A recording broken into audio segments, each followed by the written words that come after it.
Bien, ya Ramón Santos está con nosotros. Caramba, nos gustaría conversar con el ministro de Agricultura. Vamos a hacer las gestiones, Ramón, a ver si uno consigue que el INVER esté aquí, porque hay algunos temas que él debe aclararlos, pero que salga de la boca de él. Vamos a... Yo tengo un tema tengo un tema que sería uno de los que él debía aclarar, porque él se mantiene en contacto con todos estos productores y vi unas declaraciones ¿De la mano de obra? No, de eso no. Pues adelante de eso, tú que tienes algo ahí. Tenemos un tema con respecto a los pollos. Los productores de pollo de Moca, que son los principales,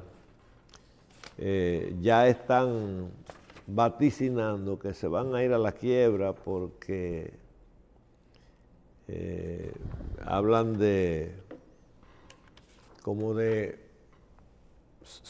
insinúan que hay una parte de ellos mismos que son pequeños y que el gobierno que no permita que el pez grande se traiga al pequeño. Pero yo hacía mucho que no escuchaba ese tipo de acusaciones, porque yo entendía y entiendo que la mayoría de los polleros de hoy en día no son tan pequeños, casi ninguno, porque claro, no es lo mismo el productor de pollo que trae un barco de maíz que el que tiene que comprárselo al que lo trajo. Eso siempre ha establecido unas diferencias, pero no tan grandes, en el sentido de que ha habido siempre una convivencia entre los productores pequeños y grandes. Me preocupó eso, y por eso digo que es una de las cosas... Una paréntesis. Dijiste que hay convivencia a veces entre los productores, pero hace unos años tú acababas de salir del gobierno, de revista, o te fuiste a la oposición. Y yo recuerdo que ellos tenían una discusión. ¿Tú te acuerdas que le decían abuelas a unas gallinas? ¿Que se llaman así? ¿Tú te acuerdas que venían los huevos fértiles, los pollitos que sacaban a la mamá, y que alguien distribuía y controlaba eso? Y a veces los chiquitos se quejaban de que los grandes no le daban la cosa. Eso no existe ya, ese problema. Sí, es el mismo. ¿Es el mismo? Es el mismo problema, pero no existe el escándalo ni... Parece haber habido en los últimos años una armonía o acuerdo, porque los sectores no pueden vivir así en ese tipo de cosas. Siempre han habido privilegios en las cosas. Eso ocasiona a veces que hay un descuadre en la planificación de la producción de cualquier producto cuando depende de una situación de esa naturaleza. Las abuelas son las madres de las gallinas. ¿De las ponedoras? De las ponedoras que ponen los huevos fértiles. Porque no es lo mismo. Espérate. Vamos por cosas. Coge un huevo, compra un huevo. Sí. Ese huevo lo pone una gallina ponedora que la tienen poniendo huevo. ¿Quién es la mamá de esa gallina? Esa es la abuela. Esa es la abuela de la gallina que va a poner los huevos que usted se come. No. Hay esa gallina la pone un huevo que nada más saca ponedora. Es así. Y esa que saca la ponedora tiene otra que es un huevo que nada más saca ese tipo de gallina. Exacto, eso es la para mantener la genética de la raza. Entonces, ¿y es un huevo o una gallina? No, es una gallina que lo pone. Entonces son 4 gallinas. La asignación de abuelas, tengo entendido, tampoco yo soy pollero, la asignación de abuelas es la que se controla. la importación de San Samuel. La que dice qué cantidad de pollito va a haber. Y entonces... porque el que no tiene abuelo. Antes se quejaban de que a fulano de tal, que es un improvisado, pero que es amigo político, de qué sé yo, quién le dan más. Y entonces me preocupó esa cosa, ¿quién produce las abuelas? Porque la gente... O sea, ¿es un organismo oficial o es una empresa privada? No, eso es privado, tengo entendido, en todo el país, en el país y fuera. Aquí no hay eso. Entonces, hay una Comisión Nacional Avícola que siempre ha resuelto los problemas en buena lid con los gobiernos, con toditos. Cuando hay un exceso de huevos que le está ocasionando pérdidas, ellos se ponen de acuerdo con el gobierno compra las gallinitas, ellos sacan las gallinas que están poniendo, las sacan, les suspenden la producción, para decirlo de alguna manera. Las que están, si usted tiene 100,000 gallinas que tienen ya 12 meses poniendo huevos, no va a sacar las que tienen apenas 8 meses, porque a los 6 meses que ya comienzan la postura. Entonces lo que hacen los granjeros es que cuando hay una sobreproducción que le está afectando el precio de los huevos, por cuestión de oferta, entonces se pone de acuerdo con el gobierno. No, para que el gobierno le compre, también es otra solución, o es la que más se socorre, le compre las gallinas que están más viejas a un precio popular, las envía a los barrios y ya los huevos que ponen esa gallina, que ya viene siendo quizá un 50, un 40% o un 60%, ya esa sale del mercado y se estabiliza el precio. Aquí yo voy a aprovechar ese momento que usted dice para seguir insistiendo que ni los productores privados ni las autoridades manejan los temas de costo de producción. Y mientras eso no suceda, que se lo manejen al público, la gente nunca le va a entender por qué un huevo tiene que pagar 6, 8 o 10 o 5 centavos. Porque hay experiencia acumulada suficiente para saber que cuando se han manejado las cosas así, ahora de repente aparece parece que incluso la disminución, tal vez alguna disminución del mercado haitiano, que nunca ha sido estable porque siempre hay altibajo. Cualquier día se destapa un técnico haitiano diciendo que hay que revisar tal o cual problema fitosanitario en cualquier cosa, que tiene buenos técnicos ellos allá también, pero un día se ocupan de eso y eso afecta a un mercado y nadie puede producir para tener disponible un producto perecedero para mandárselo a otro país que no se sabe cuándo lo va a querer comprar, que no tiene estabilidad en la compra. Entonces parece que a los granjeros que producen huevos, que yo creo que le ha estado yendo muy bien, y eso uno lo piensa hasta cierto tiempo, porque últimamente el tema de la guerra, el tema de Ucrania, después del COVID, cuando hay escasez y hay problemas, pues lo que uno tiene de mercancía sube, pero usted tiene una infraestructura montada como productor para producir todo el tiempo, no es por espacio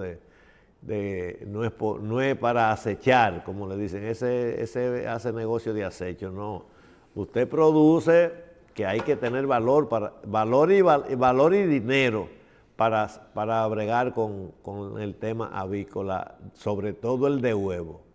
Número uno, porque todos los gastos que hay que hacerle a la gallina están hasta que pone el primer huevo, que anda por los 5 o 6 meses. Todos. Si es nuevo, incluyendo la granja. Y si es viejo, hay que poner la granja en condiciones de que se van a entrar pollitas, porque tampoco dejándola, hay que hacer un gasto. Y luego tú comienzas a alimentar, mes viene, barcos, camiones de alimentos, para que entonces ya comiencen a poner unos huevitos pequeñitos que ponen. Y déjenme decirle algo que mucha gente no sabe, que las gallinas, para usted poner 50,000 gallinas a producir, tiene que obtener 100,000 pollitos. la mitad, los machos de la gallina no llegan a veces aparece un 1%, algo así, que son unos gallitos, parecen kikiriki, que no tienen carne, porque es huevo. Usted está seleccionando un animal que lo que va a poner es huevo. Y si usted llena una nave de 50% macho y 50 hembras, usted no va a tener huevo ni va a tener carne, porque el cuerpecito de esos pollos no devuelve el costo del alimento. En consecuencia, hay que fusilarlo pequeñito. Digo fusilarlo porque hay unos técnicos que se llaman sexadores, que lo van tomando así con la mano, y uno lo tiran para la derecha y otro para la izquierda, cada uno para un fin. El que va a quedarse vivo y el que morirá inexorablemente va para otro lado. Entonces, da pena que ahora, en este momento, no se llegue a algún acuerdo con respecto a esa queja, o quizás sea que se están adelantando, porque a eso sí ha aprendido la gente a quejarse con tiempo, a veces cuando todavía el problema no ha llegado. Y por eso yo incluyo en la inquietud que usted tiene de que el ministro venga, que hace mucho que no viene, por cierto, para tratar algunos temas y que también se traiga eso. Yo estuve llamando a un granjero amigo esta mañana y me estaba llamando cuando comencé a hablar. Le voy a devolver para tener una idea de eso, y más tarde, un poquito más tarde, le vamos a dar algún dato con respecto a eso. Bien, señores, hay etapas que se han cumplido de cosas importantes que cambiaron al 100%, pero no se han entendido al 100% por los beneficiarios y por los que son más importantes. El otro día me querían casi fusilar porque yo dije que, repetí algo que dijo el doctor aquí, que el primero es el que consume, la razón de ser del que produce, es el que consume. Entonces nosotros, los que en ocasiones hemos tenido responsabilidades públicas, no le hemos sabido explicar a este país que hace unos años, ya van a ser como 30, que llegó una cosa a la nación que se llama libre comercio, que Oppenheimer define como sálvese quien pueda, y que un papa dijo que que el libre comercio era criminal. Porque pueden tener razón, es lo más probable que la tengan, porque lo que han sufrido los consumidores en la mayoría de los países que se estableció el libre comercio, porque fue un movimiento mundial económico, estoy diciendo empresarial y de relaciones, que eso no llegó a los países donde gobierna el socialismo o el comunismo o una democracia rarísima ahí, Venezuela, Cuba, todos esos sitios. Pero en Europa también funciona el libre comercio, porque la idea de los tecnócratas de la época era inventar un sistema que la gente se fajara a competir y que compitiendo los productos llegaran más baratos al consumidor, que es el móvil de todo. Porque el día que la gente aprenda a vivir sin consumir nada, ya terminó el empleo de los empresarios, no importa el tamaño. Entonces, la parte que menos enterada de los cambios en eso es la mayoría del consumidor, porque los empresarios, los importadores y los productores son minoría, una exigua minoría frente al importador. ¿Y qué pasa? Que a veces la gente dice, primero, ningún gobierno tenía la capacidad de decirle al pueblo, bueno, de ahora en adelante no me pregunten cuando una cosa está a un precio o está a otro, porque social y políticamente no lo resiste ningún gobierno, sin caerse. Usted no le puede decir, ni aquí ni en ningún país, a la gente, por avanzado que estén, bueno, quizás en Suiza, por avanzado que estén, mire, de ahora en adelante, cuando ustedes encuentren que los productos básicos, los que ustedes más consumen, suban, ni llamen aquí, ni hagan movilizaciones, porque lo voy a meter preso, porque ustedes están fuera de la ley. Porque la ley mundial, el nuevo orden que nos impusieron fue ese. Eso no existe. Entonces, no se ha ocupado nadie de explicarle claramente a las personas que tiene que entender algunas cosas para que la fluidez en la conversación, la fluidez en el desenvolvimiento y en las relaciones gobierno-consumidor, gobierno-pueblo, sean cada día más entendidas. Número uno, no es verdad la teoría que se tenía de que todo el mundo iba a tratar de producir y conservando su margen en la libre competencia iba a llegar todos los productos baratos a los consumidores. Es verdad que el sistema de libre comercio hace que los productores hagan cada día más inversiones para producir a menor costo, no porque le duela o no le duela el que consume, sino porque pueda o no desaparecer del mercado, porque es la libre competencia lo que fortalece ese sistema. ¿Cómo era el otro sistema? Bueno, libre comercio para los productos de poca importancia, los productos que no eran básicos, en algunos países, y en otros eran como, dependiendo el sistema político imperante, el sistema era controlarlos todos los productos, porque la gente ahí en ese sistema no es dueño de lo que tiene, sino que gana un salario o le ponen un incentivo, en fin. Pero en la mayoría de los países donde ya existía una especie de libre comercio, pero regulado por el Estado decía, usted va a traer tal producto, no, sí, usted lo puede traer, pero eso paga un 40% de arancel, o paga un 30%. Entonces, las autoridades del Estado, a conveniencia del que producía localmente, cuando eran productos que se producían en el país, el importador en este caso.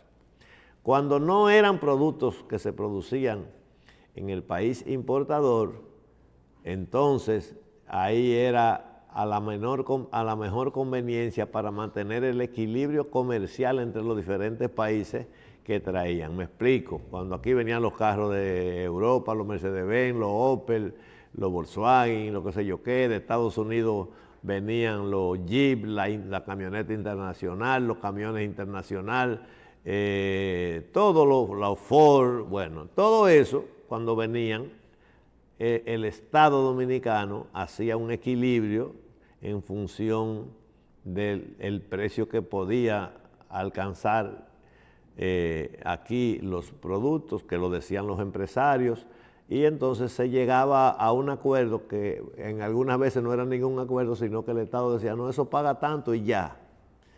Entonces, cuando esto cambió, se le ha hablado muy poco al consumidor, y entonces el consumidor, que más vale que le hubieran hablado mucho, porque el consumidor entiende que en lo adelante, cuando eso comenzó, hubiera entendido que tiene que ir tratando de cambiar algunos hábitos, acomodándolo a su estatus económico. Entonces, tenemos ahora que estamos viviendo un sistema que ni es uno ni es otro, porque ni es libre, porque todo el mundo no puede producir lo que quiere, porque hay una comisión para los cerdos, para los pollos, para todo lo que se come, hay productos, por ejemplo, los víveres no tienen comisión porque no le ha dado la gana de organizarse a nivel nacional para tratar de planificar la siembra, que es lo ideal, que es una teoría en nuestro país, en los países donde más del 80 o el 90% o el 100% de los cultivos tienen menos riesgo que aquí, porque no son una lotería, porque todos los países que producen, y más ahora en el cambio climático, con el agua que nos manda Dios, como decía un hombre, con el agua del cielo, con el agua de lluvia, están a expensas de que el agua de lluvia suceda. Pero donde hay regadío suficiente en un mayor por ciento, no están a expensas de que el agua de lluvia les supla lo que necesita. En ese caso, esos países pueden planificar mejor su producción que nosotros. Eso no quiere decir en ningún modo que nosotros no podemos planificarla. Y de hecho, se hacen planes, pero el hombre pone, como dice un refrán muy sabio, y Dios dispone. Y la mujer descompone. Porque aquí, lamentablemente, todavía no hemos pasado, aunque hemos subido un poco el riego, en el sentido, el regadío para los frutos, que se hacen mini riego en zonas que eran totalmente a expensas de las lluvias caídas, han puesto algunos riegos por goteo, en fin, pero todavía no tenemos un porciento grande de los terrenos irrigables. Entonces la planificación es más errática aquí que en otro país. Pero además, cuando sucede una de esas cosas, el pueblo todavía no tiene la conciencia de saber que es el régimen lo que manda es la oferta y la demanda. Es lo que se estableció, que lamentablemente no distinguió entre una cosa y la otra, y los gobiernos por su parte tienen que hacerse de la vista gorda para estar incentivando a los productores y metiendo la cuchara en el libre comercio, porque están obligados a hacerlo, de otra manera no sobrevivirían, no se daría lo que le llaman la gobernabilidad, porque entonces no pueden decirle, toma tanto, dame ese producto que yo te lo voy a pagar a tanto, porque no tienen la infraestructura, que ya desaparecieron, comercial para eso. Número 2, no hay los recursos para eso, y lo podemos demostrar, para intervenir 6 o 10 productos de la canasta alimentaria con una diferencia de precio de lo que el pueblo la quisiera comprar, no hay recursos para eso. Entonces, eso que estamos explicando es para que la gente entienda que este gobierno, los que han pasado y los que vengan, tendrán que tener esa fallita porque pertenecen a una sociedad mundial y ninguno o casi ninguno rechazó o ha rechazado los acuerdos de la Organización Mundial del Comercio que tienen que ver con las incidencias del libre comercio, con el fenómeno del libre comercio, y que tienen que ver al final con la paz y la tranquilidad de los dominicanos. En fin, lo que sugerimos es que haya,